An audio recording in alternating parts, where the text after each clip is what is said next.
Oke, lanjut lagi soal masalah di microservice adalah soal gimana caranya kita melakukan tracing atau membaca log ya. Jadi kalau dilihat di dalam microservice ini terjadi seperti ini. Duplicate, oke, ini anggaplah ada 3 service gitu ya. Yang satu adalah out service gitu misalnya ya. Lalu yang kedua ada juga yang namanya wallet service. Lalu yang ketiga ada yang namanya apa nih? Account service ya. Jadi account akan menyimpan balance, wallet ya masalah kontrol sistemnya wallet lah ya. Nah, di sini permasalahannya adalah kita susah ya ngebaca log ya. Misalnya gini ya, ada satu case user nih. User bilang bahwa, "Bang, nggak bisa login. Bang, nggak bisa login," gitu kan. Biasanya kan cuma screenshot ya kan, dia masukin ke tiket dari tiket ngirim ke kita gitu. Terus kita cuman bisa ngelihat screenshotnya doang kan. Iya nggak sih? Cuman screenshot doang. Akhirnya kita nebak-nebak. Nih usernya apa ya kan? Oh usernya tuh ID usernya tuh ID 3345 gitu kan. Nah kita nggak tahu tuh. Ini cara ngetrace gimana? Mungkin kita akan ngeliat jam aja kan. Kita login ke out service ya kan. Kita login ke out service, kita lihat potnya ya kan. Atau kita lihat servicenya. Kita baca tuh lognya di jam segitu. Oh ternyata error. Errornya itu kemana ya kan? Oh ternyata errornya ke wallet. Oh wallet kemana? Ke akun. Nah di wallet gimana cara nyarinya? Ya nggak bisa ya, susah nyarinya. Nyarinya adalah tinggal lihat hit di jam berapa ya kan ke wallet service. Nah dilihat lagi di wallet service, lihat lagi di akun service, ya kan? Susah nyarinya, susah banget.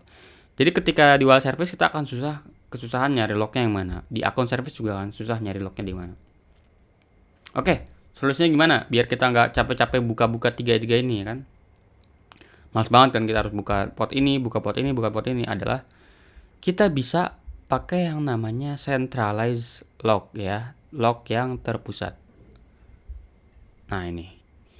Jadi nanti kita bisa menyimpan semua lognya si account service ya kan, lognya si wallet, lognya si account. Lah tadi gue ngomong apa ya? Harusnya out ya. Nah ke sini. Sehingga apa? Sehingga nanti orang atau developer kita cukup login ke sini.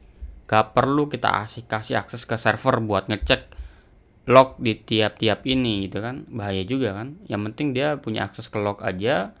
Ya udah, aman gitu. Baca lognya, selesai. Kita cari solusinya. Masalah muncul lagi nih. Yaitu soal kalau misalnya anggaplah di sini ada di jam 14.00 gitu kan.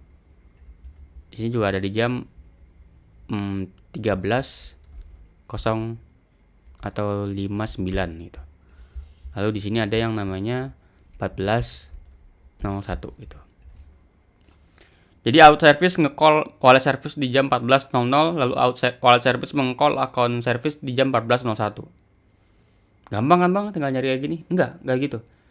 Karena nanti lognya itu bisa jadi usernya itu tumpang tindih ya kan. Masa iya di jam segini cuma satu user doang yang hit, kan nggak mungkin ya.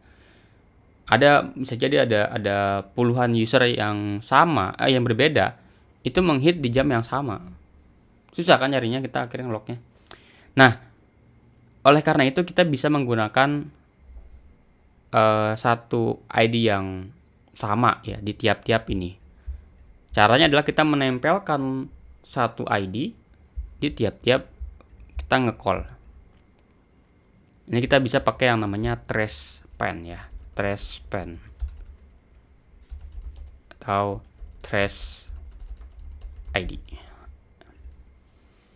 Sehingga nanti di logging sistem kita itu nanti kita nulisnya begini ya. Jadi misalnya ID-nya ya bilang aja nih trace ID 123.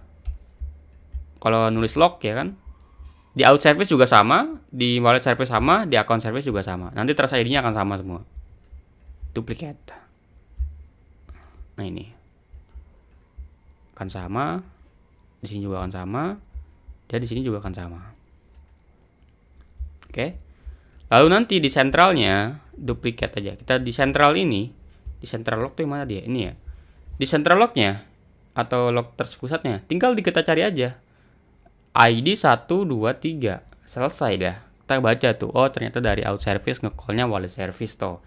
Habis itu ke account service. Ternyata account service gagal. Kenapa? Karena core banking-nya failed. Mengembalikan data. Dia mengembalikan data tapi null gitu misalnya. Ternyata terjadilah di situ null point reception yang nggak di-handle. Nah, ketahuan kan akhirnya. Nah, di sini jadi bisa tinggal kita baca doang, cari pakai Trust ID ini. Nah, sebaiknya juga ini tuh Trust ID itu di showing juga ke errornya si user. Biar ketika dia screenshot ketahuan nih, oh Trust ID-nya 123, tinggal kita cari aja nih.